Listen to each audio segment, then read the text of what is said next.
This is our final installment of maternity leave lectures. And this also is the last of the diseases that I wanted to cover with you guys, our pathogen profiles. I have mentioned this disease before. It's a good example for several different things. So you're going to hear some topics that we've already talked about, but we're going to bring it all together. The disease I'd like to talk to you about today is called salmonellosis. Salmonellosis is caused by serotypes within the species Salmonella enterica. Okay, so this is a bacterium. One of the things that I want to remind you of, because we talked about this way at the beginning of the semester, but one of the things I want to remind you of is what a serotype is. Well, Salmonella, there are really only a couple of different species of Salmonella, but there are different groups within that species, Salmonella enterica, that can cause disease. We call these groups serotypes. They're representatives of the species that stimulate a distinct pattern of antibody responses. So the way that the serotypes are different from each other is they stimulate different antibody responses. There are over 2,000 different serotypes known to cause disease. The most common ones, and ones that you might hear of in this lecture, are serotype enteritidis, typhimurium, and Newport.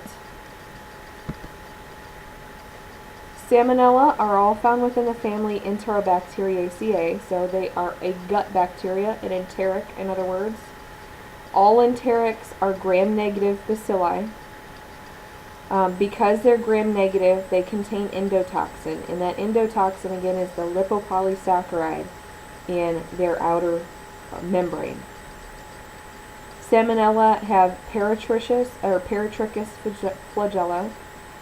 That means that the flagella are all over the outside of the cell.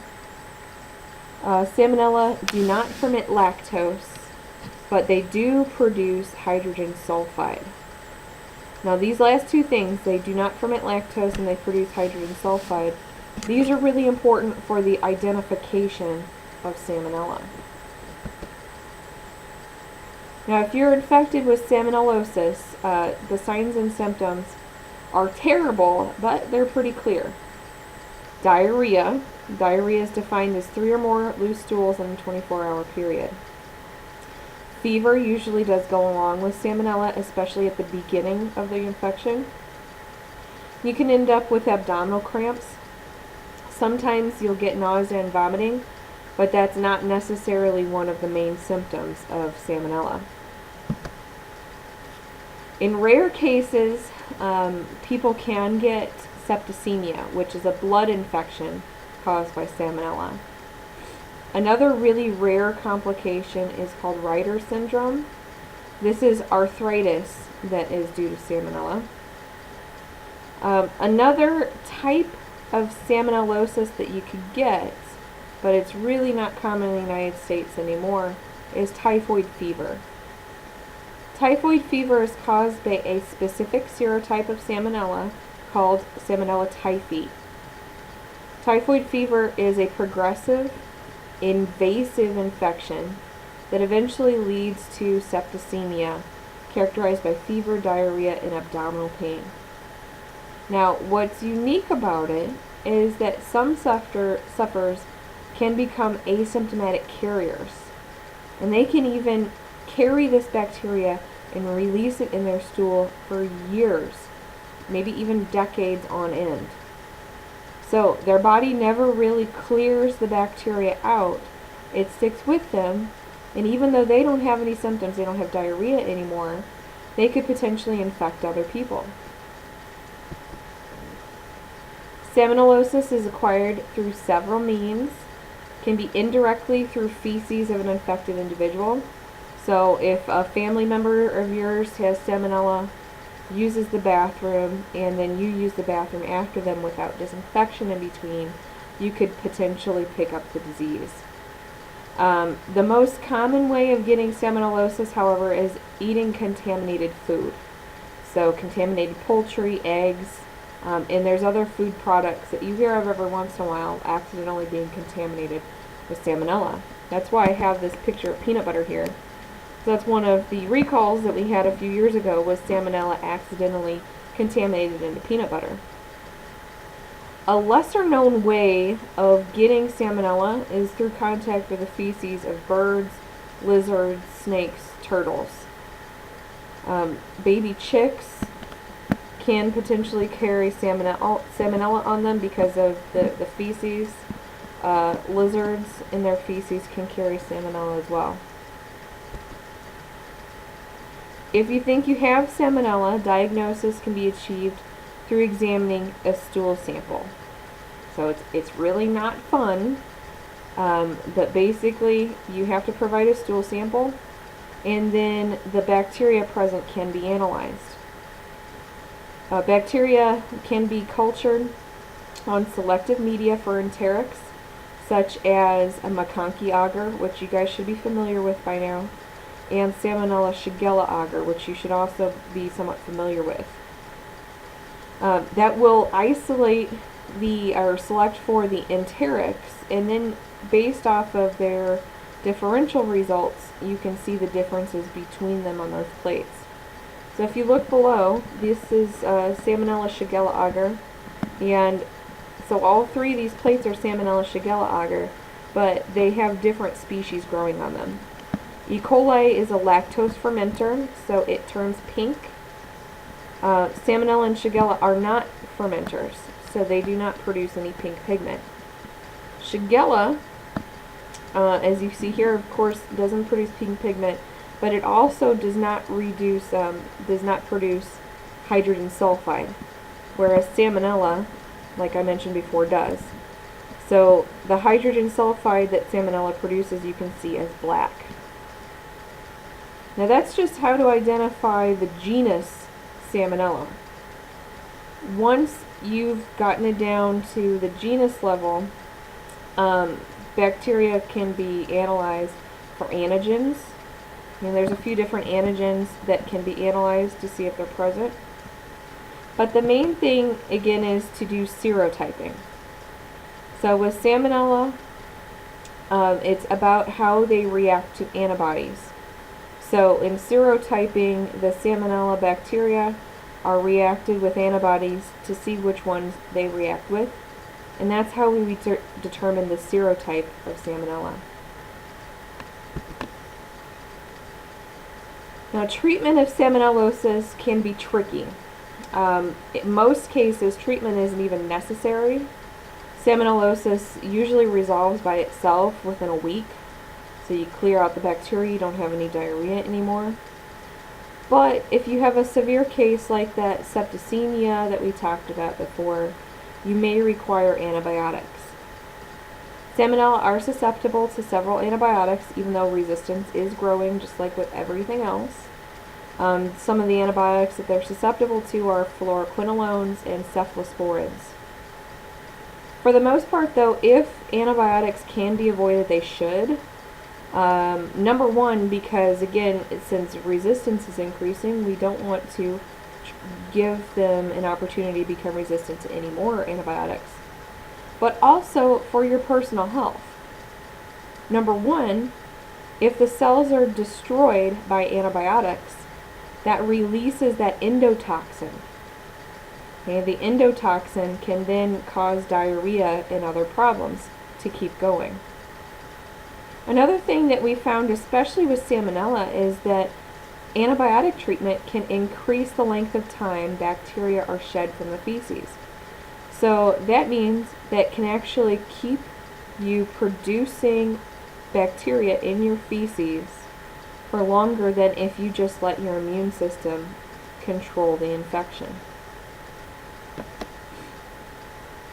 Most of the time, oral or intravenous rehydration therapy is all that's required. So again, no antibiotics are necessarily needed. You just want to make sure you don't become dehydrated. That's the main complication.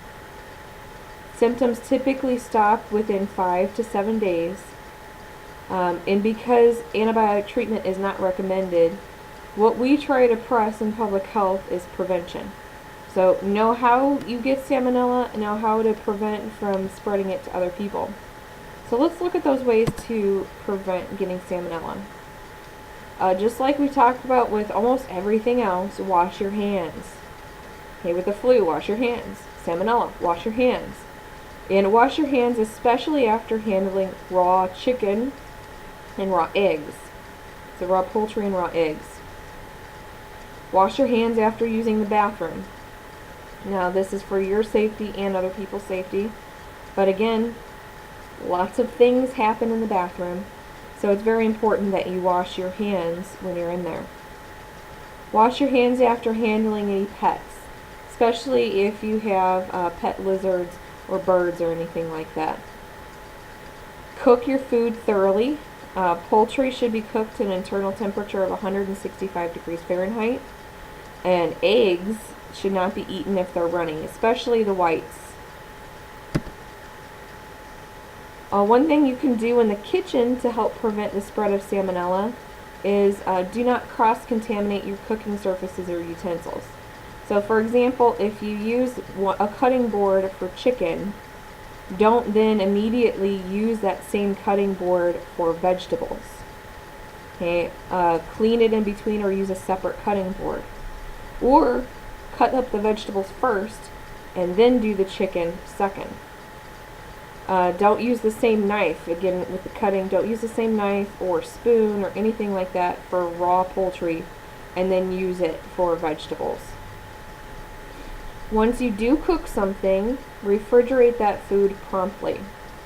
So if you've cooked a piece of chicken breast, make sure it gets in the refrigerator immediately, because even after 4 hours of sitting at room temperature, there can be enough bacterial growth to cause problems. Finally, even if you've cooked your food thoroughly, you've put it in the refrigerator promptly, if that piece of chicken has been sitting in the refrigerator for more than a week, don't eat it. Now this again is because that bacteria is only slowed down by the refrigerator. Bacteria are not killed at the temperature that the refrigerator sits at. So the bacteria will still continue to grow, just at a slower rate. But after about a week, there's enough bacteria growing that the endotoxin can still cause diarrhea. Alright, so these are just some pictures of ways that you can help prevent salmonellosis. Get yourself a kitchen thermometer. That's a great way of telling if your food is cooked thoroughly. Now, typhoid fever, as I mentioned, that's one of a complication, a different type of salmonellosis. Typhoid fever is just a little bit different in how you treat it and prevent it. Because typhoid fever is a more serious disease that can become chronic, antibiotic therapy is recommended, and it can actually reduce the fatality rate from about 30% to 1%. So where salmonellosis, regular salmonellosis that just causes diarrhea, is rarely fatal except in extremely rare cases, typhoid fever, because it's a more serious disease, has a fatality rate of 30%. But taking antibiotics can greatly reduce that. In some cases, surgery to remove the gallbladder can help people that are chronic asymptomatic carriers, and the gallbladder is where the bacteria like to hide out. So if the gallbladder is removed, that can remove the reservoir of bacteria. Now, preventing typhoid fever is a little bit easier because there are vaccines available to prevent it. So there's actually 2 vaccines out there, and they have 50 to 80% efficacy. So their efficacy is relatively good. That's why we don't really have it in the United States, mostly because we don't have a whole lot of typhoid fever anymore. But if you're traveling to a country where typhoid fever is endemic, so it's ingrained in the population, then you are recommended by your doctor to get that vaccine. Risk factors for getting salmonella would be handling, eating raw poultry, raw eggs. If you are coming in contact with birds, lizards, and snakes, or you live in the house or are close contact with somebody who has salmonella. Most of the time, though, again, getting salmonellosis, you recover pretty quickly, and it's not very fatal. But if you are very young or very old, have a compromised immune system, you're more at risk for some of those serious complications we talked about. Salmonellosis happens to about 1 million people in the United States per year. So whether it's from eating undercooked chicken or from one of those recalls of contaminated food, we have about 1 million cases a year. It results in 19,000 hospitalizations, again we estimate, and potentially 380 deaths. And again, usually that's because of serious complications like the septicemia, extreme dehydration that isn't resolved. This map shows you here 2011 and the incidence rate of salmonella that was confirmed by the laboratory. Anything below 8 per 100,000 people is in white. So that's what the rate means again. It's per 100,000 people in the population. You can see Illinois, we had a pretty low rate in 2011. Missouri had a little bit more. South Dakota had even more than that.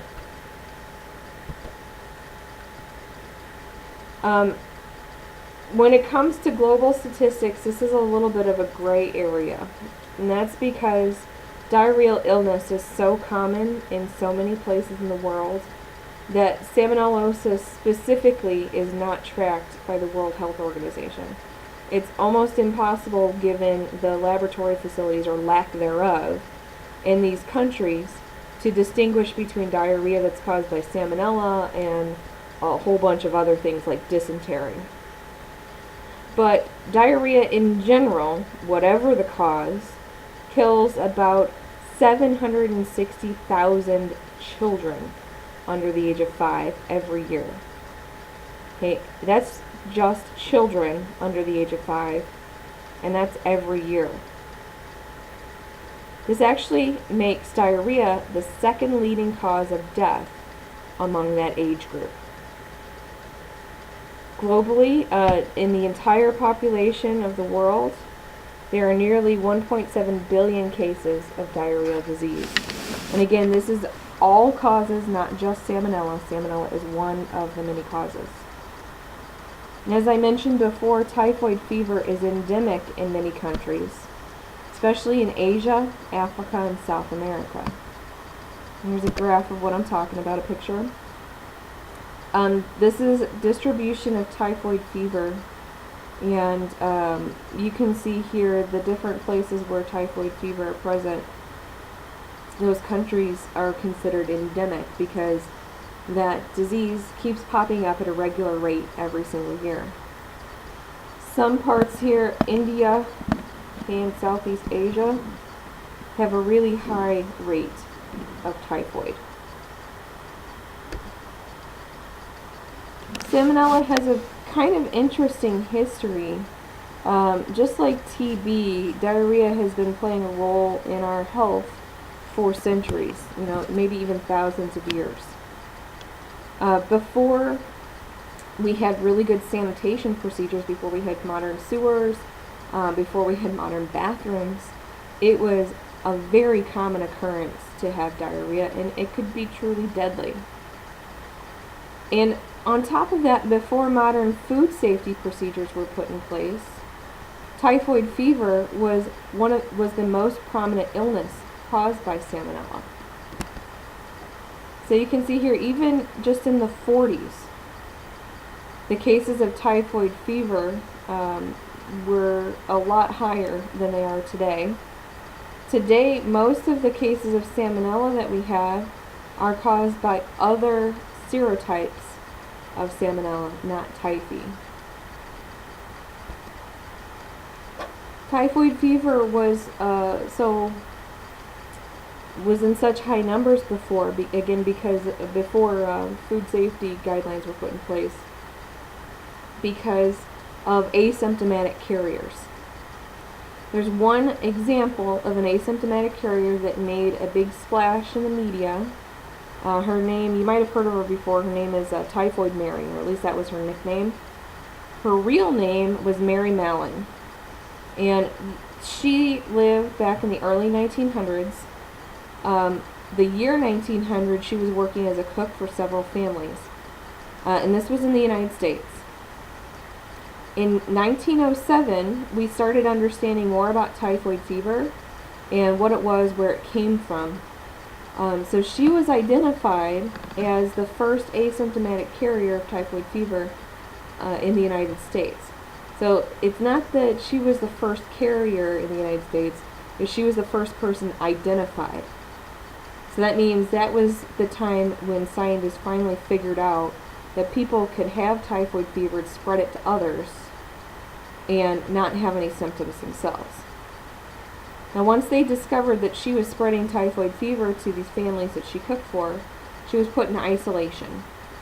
And at the time, they didn't have antibiotics, so they could not treat her to get rid of her chronic infection, her latent infection.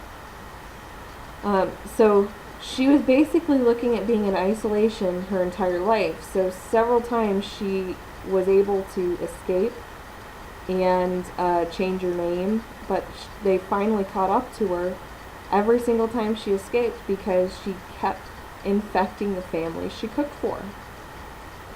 Finally, they caught up with her, the authorities caught up with her for the last time in 1915. She was put in isolation, and she spent the rest of her life there. She lived in isolation, well, quarantine at least, from 1915 until 1938. But in that time that she was out in the public cooking for families, they estimate she infected about 53 people that they're pretty sure of, and 3 of those people died. And this is Typhoid Mary here. This was a big thing in the news. So you can kind of see how they thought of her. She was out there cooking for families, and if you look here, these are skulls going into the pan that she's cooking with. Now, salmonella in general also has an interesting story to go along with its history. The bacterium itself was finally identified in 1885. And it was actually an accident that led to its discovery. So Theobald Smith and Daniel Elmer Salmon, which you can kind of tell who it was named after, they were searching for the cause of something called hog cholera, which is a diarrheal disease in pigs. Now that disease ended up being, later they found out that it was actually caused by a virus. But in the process of trying to find that cause of that disease, they isolated salmonella. Serotyping was finally discovered and used starting in the late 1980s after molecular techniques, so looking for DNA sequences, showed that there are really only 2 species of salmonella. If you want to learn more about salmonella and salmonellosis, these are some good resources for you. Alright, thank you very much for paying attention, and thank you for enjoying your series of maternity leave lectures. If you have any questions, make sure to leave them on the discussion page.